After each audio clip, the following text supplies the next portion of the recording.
বন্ধুরা, আপনারা তো একথা শুনেছেন যে কোনো ব্যক্তির দাহ সংস্কার করার সময় তাদের পরিজনদেরকে শ্মশানঘাটে পিছনে ঘুরে তাকানো উচিত নয়, না হলে হতে পারে ঘোর অমঙ্গল। একথার সম্পূর্ণ বর্ণনা গরুড় পুরাণে স্পষ্টভাবে উল্লেখ করা আছে। এর পিছনে কি ধার্মিক কারণ রয়েছে আজকের এই ভিডিওতে আমরা সেটাই জানতে চলেছি।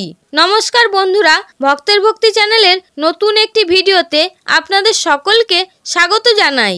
আপনাদের কাছে একটি ছোট্ট অনুরোধ, এই চ্যানেলে নতুন হয়ে থাকলে চ্যানেলটিকে সাবস্ক্রাইব করতে ভুলবেন না এবং কমেন্টে সবাই জয় শ্রীকৃষ্ণ লিখবেন।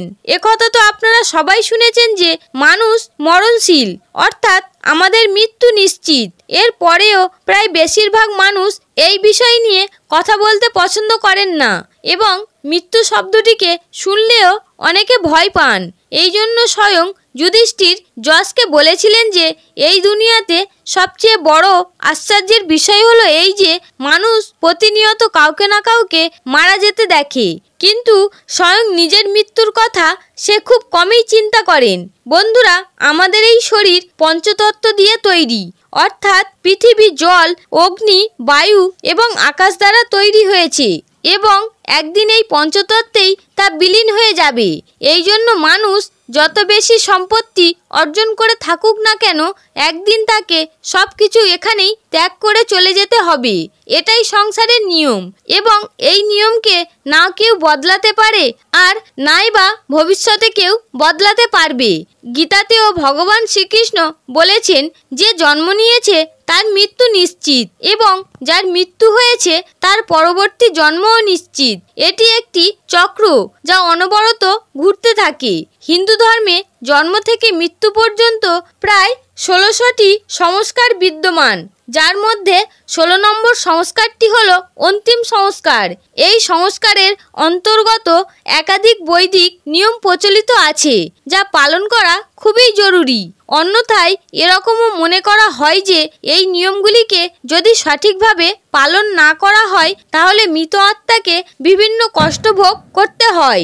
সূর্যাস্তের আগে দাহ সংস্কার করা, কপাল ক্রিয়া, পুরুষ পরিজনদের মণ্ডন তথা পিণ্ডদান এবং শ্রাদ্ধানুষ্ঠান ইত্যাদি কিছু নিয়ম আছে যার উল্লেখ আমরা গরুড় পুরাণে পেয়ে থাকি।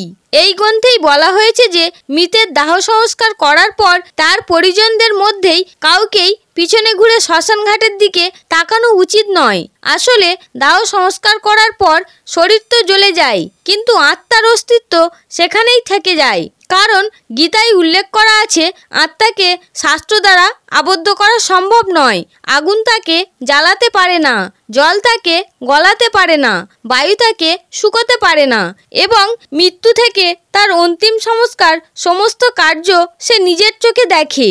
গরুড় পুরাণে বলা হয়েছে যে মৃত্যুর পরেও কিছু ব্যক্তির আত্মা তার সব ধরনের মোহ বজায় থাকে। আত্মা মোহগ্রস্ত হওয়ার পরেই সেই আত্মা তার পরিজনদের আশেপাশে বিচরণ করতে থাকে। এই অবস্থায় মৃত আত্মার মুক্তি হওয়া বেশ কঠিন। এই রকম স্থিতিতে সেই মোহকে ভাঙা খুবই জরুরি হয়ে দাঁড়ায়, কারণ যদি এমনটা না হয় তাহলে মৃত ব্যক্তির পরলোক গমন হয় না। মৃত আত্মারও পরিজনদের মধ্যে এই মোহরূপী বন্ধনকে ভাঙার জন্যই দাহ সংস্কারের পর মৃত ব্যক্তির পরিজনকে পিছনে ঘুরে তাকাতে শাস্ত্রে বারণ করা হয়েছে। যদি কেউ পিছনে ভুলবশত তাকিয়ে ফেলে তাহলে মৃত আত্মার এই মনে হবে যে পরিজনদের আমার প্রতি এখনো ভালোবাসা অটুট রয়েছে এবং ওই আত্মা মোহগ্রস্ত হয়ে পরিজনদের চারিপাশেই বিচরণ করতে শুরু করবে। কিন্তু যদি কেউ পিছনে ফিরে না তাকায় তাহলে মৃত আত্মা এই মনে করবে যে তার পরিজনদের তার প্রতি আর কোনো মোহ নেই এবং সে বুঝবে যে এই লোকে তার সময়সীমা এবার সমাপ্ত হয়েছে এবং অন্য লোকে যাওয়ার জন্য সে নিজেকে প্রস্তুত করবে। মৃত আত্মাও এই দীর্ঘলোকের সম্পর্ককে ভাঙার জন্য আরো অনেক কার্য আছে যা 13 দিন পর্যন্ত চলতে থাকে, যার মধ্যে পিছনে ফিরে না তাকানো প্রথম স্তরে পড়ে। শ্মশানে জ্বলন্ত চিতার দিকে পিছন ঘুরে তাকালে আত্মা জীবিত ব্যক্তিকে প্রভাবিত করে পরবর্তীতে ভয়ও দেখাতে পারে। বাচ্চাদের প্রভাবিত করা সব থেকে সহজ, এই জন্য শ্মশান থেকে ফেরার পথে বাচ্চাদের সবার প্রথমে রাখা উচিত। উচিত। বন্ধুরা, পিছন ফিরে না তাকানো এক প্রকারের সংকেত হয়, যা আত্মাদের নির্দেশ দেয় যে এবার তাদের সময় এসেছে পরিজনদের সাথে সব সম্পর্ক বিচ্ছিন্ন করার। মোহের বাঁধনে আর আবদ্ধ না থেকে এবার মুক্তির পথে অগ্রসর হওয়ার সময় চলে এসেছে। যে মানুষের অকাল মৃত্যু হয়, অর্থাৎ পথ দুর্ঘটনা বা আত্মহত্যাজনিত কারণে মৃত্যুপ্রাপ্ত হয়, সেই সব মানুষের মুক্তি সহজে হয় না।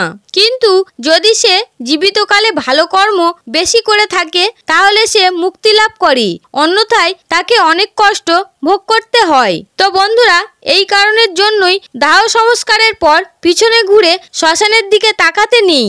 আশা করছি এই ভিডিওটি আপনাদের ভালো লেগেছে। ভিডিওটি ভালো লেগে থাকলে ভিডিওটিতে একটি লাইক ও শেয়ার করতে ভুলবেন না এবং কমেন্টে সবাই জয় শ্রীকৃষ্ণ লিখবেন।